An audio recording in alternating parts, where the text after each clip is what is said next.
on my mind a lot.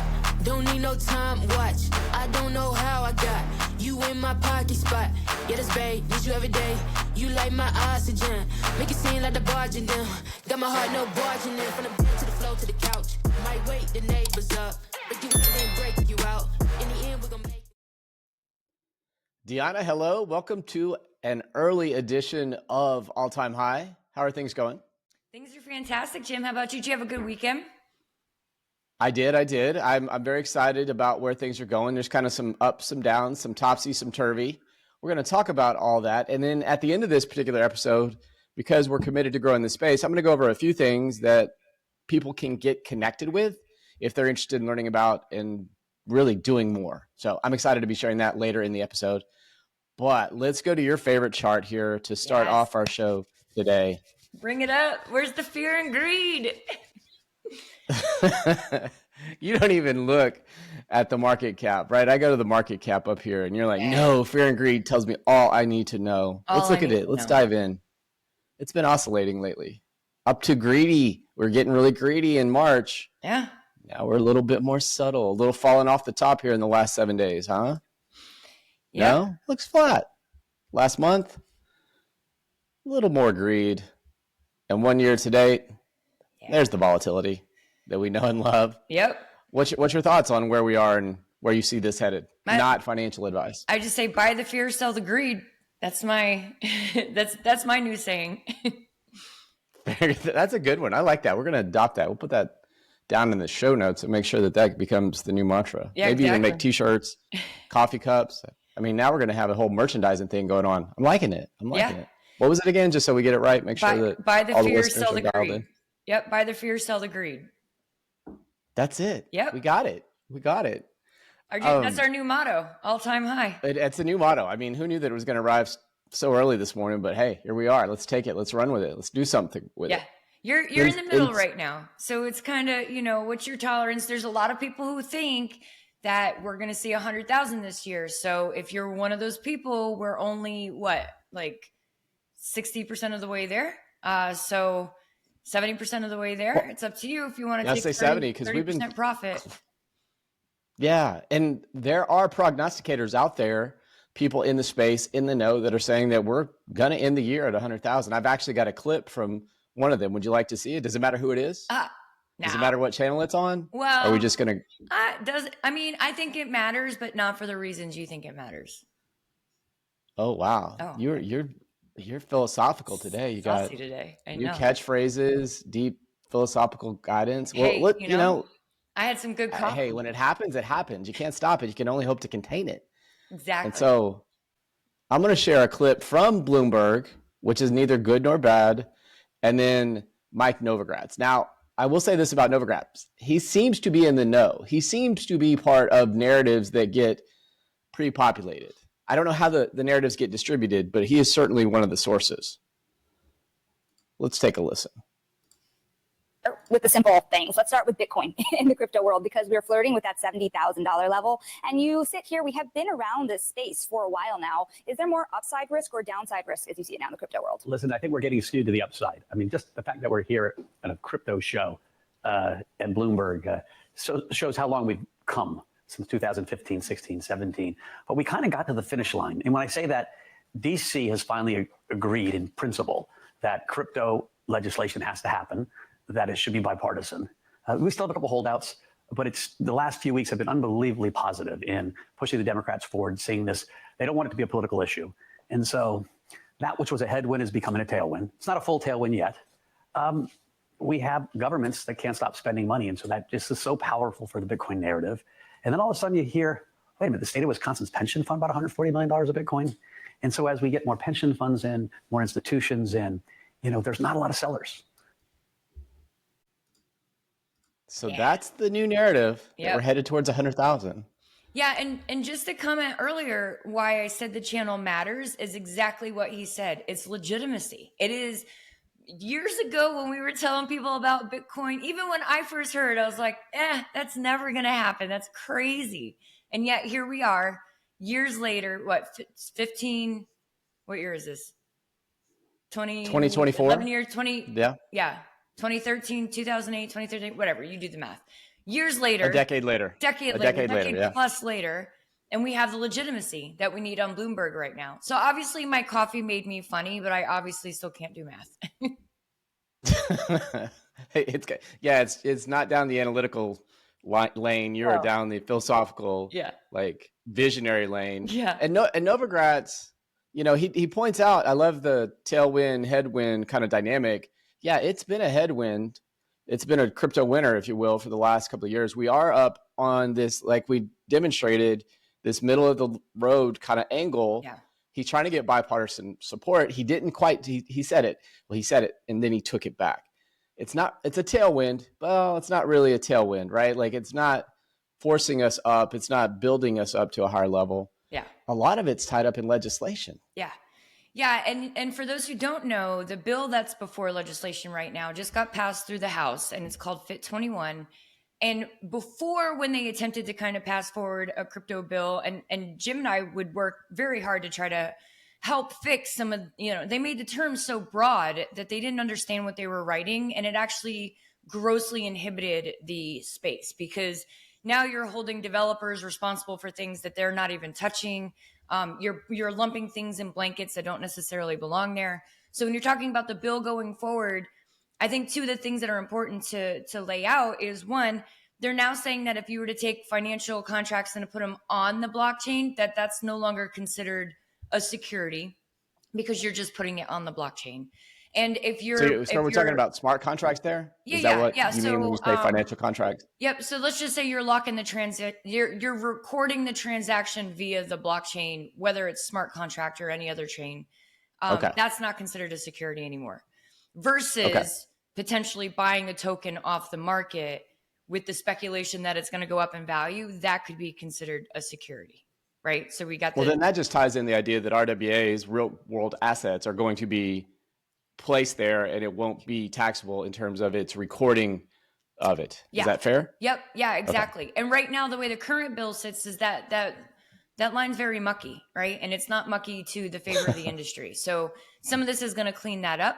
The second thing that I think is worth note is those people who do go into crypto investment contracts will have to declare themselves as commodities, will have to self-certify as a commodities, and thus only giving the SEC 60 days to actually go after them if they're doing something wrong. So I think that's a huge win for the crypto market, because go ahead.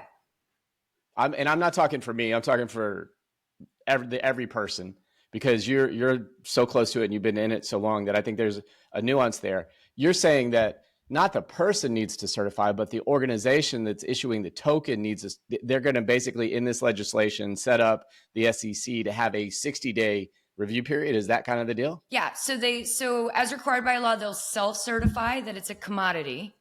So they're saying, as I'm being responsible, I'm saying that this is a commodity. The SEC has 60 days to review it. You're the token owner, token creator. Yep. Yeah. And you doing that. Okay. Look at Ripple.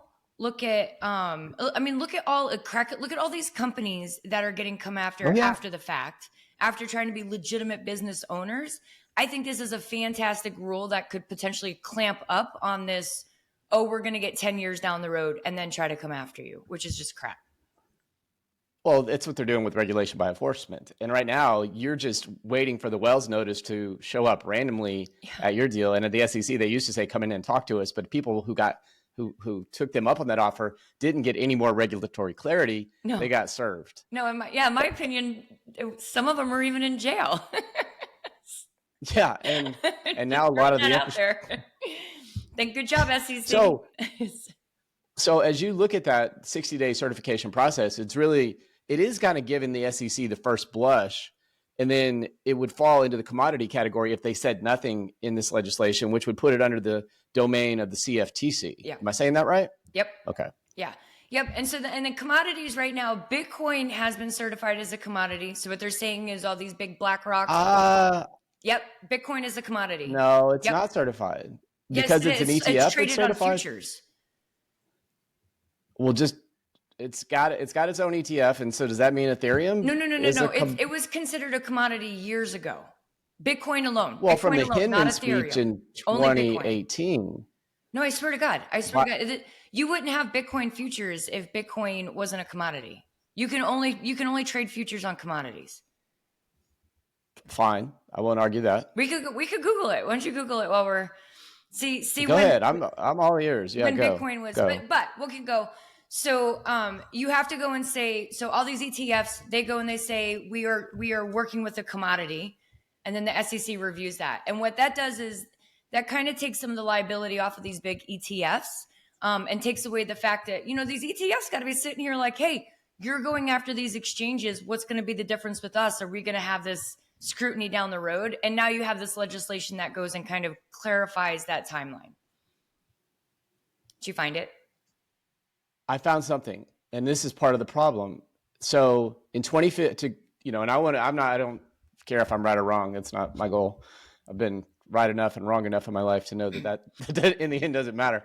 It's the conversation. For sure. And so when I looked at, and what I found quickly was that in 2015, the CFTC came forward and defined Bitcoin and other virtual currencies as commodities under the U.S. Commodity Exchange Act. Well, that's all well and good for the CFTC until the SEC comes in and files with you. The FinCEN found Ripple, right, to be a financial instrument. Right. And what happened with the SEC? They came in and they sued them. Right. And But so I'm now they're only tied up in talking legislation. specifically Bitcoin. I'm not. I understand what the CFTC with the other digital, but the SEC has come out and also said that they consider Bitcoin a commodity. Like Bitcoin is the exception, and you know why? Do you know why? Why? They don't Well, know there's who no to go centralized. after. Who do they go after? Who do you sue to shut down Bitcoin? Well, that's a very good point. But at the point that does that mean as soon as Satoshi is known, then it is no longer a commodity? Potentially. Is there a centralized actor? I'm just asking. I don't know. But Asking that's for a the thing. friend. Like the thing, there is no central organization that is responsible for the increase of Bitcoin, thus making it a commodity. It can't pass the Howey test for that reason. Until somebody knows who it is. Until somebody right. knows If who it is. Satoshi comes out, then the game's right. different. But the Is that rumor fair? is Satoshi's dead, so I don't know that that's ever going to happen. Well, there's a couple rumors, but one of the big ones. Yeah. What other rumors you got? I got one. That the CIA actually made it, and then the other C word actually made it. Yeah. Yeah. A government, a country. Yeah. Yep. And yeah.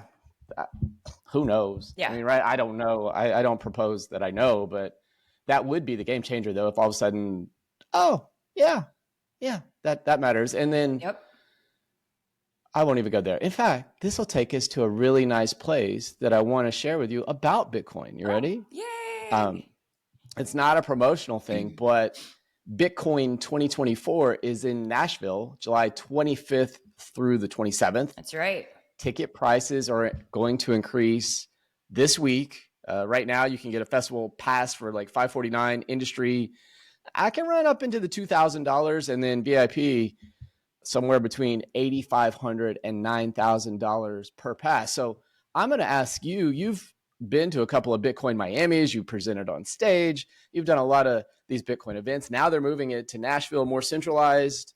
What could somebody expect if they were to put in for the, I don't know, $500 pass, or better yet, for the, is it worth $9,000? I'm just asking for a friend. I think it just depends on if you're dipping your toes in the industry and you kind of just want to see what it is. One of those smaller badges is just fine. If you're a little more invested in the industry and you want to get in and network and meet people and have places to sit and have refreshments and getting to the more like exclusive parties, then the higher end ticket is definitely where you want to go. The difference between Bitcoin 2024 in Nashville and some of the other ones like Consensus we just went to, Bitcoin 2024 is only Bitcoin. There are no altcoins allowed at that conference. So don't come in there talking about Ethereum, huh? Or meme coins. Yeah, don't. That's yeah. That's our next that's episode. That's a big boo in that audience. Actually, wait, I'm sure I told you the story before, but it always cracks me up. Years ago, right after, I want to say it was like 2021, right after COVID, when Bitcoin had moved, this particular conference, Bitcoin 2024, had moved from San Francisco down to Miami. And some altcoins had tried to sponsor it. And I think originally they said yes, and then they turned around and said no. And they were like, because this is a maxi conference, we believe in Bitcoin. Bitcoin is the one and only. So the altcoins were like, okay, I got you. And they went off and made their own conference called Shitcoin 2021, which was literally right next door to Bitcoin 2021, and had it it was pretty funny. And it was actually Ken Bozak, who we saw when we were in when we were upstairs and we were like, oh, we should talk to that in guy. Austin? Yeah, he was the one who did the whole, it was so funny. Little crypto I will tell you, I will say this, and as these things move around, I will also note that at the end of Consensus 24, they announced Consensus 2025, and it's going to be in 2 places, neither of which are in the United States of America as we sort through the regulatory uncertainty. Yep. There's going to be Consensus 25 in Toronto, which is just across the border in Canada. And then there's Consensus 25, book your tickets now for February, in Hong Kong. Yeah, which is interesting because I think, and I've read some things saying that one of those countries, the C word country, might be getting back in the game in this space, which would help to drive our market up even higher in terms of being an all-time high. Yep. I mean, they can try though. Texas has the hashing powers, so good luck. He ain't beating us. Good luck. All right, Deanna. Well, it's been another great episode. Yes. Thank you for helping us see a little bit more about the nuance and detail. Can't wait to see it until our next episode of All Time High. This is Jim. That's Deanna. And we're signing off. Bye, you guys. You on my mind a lot. Don't need no time watch. I don't know how I got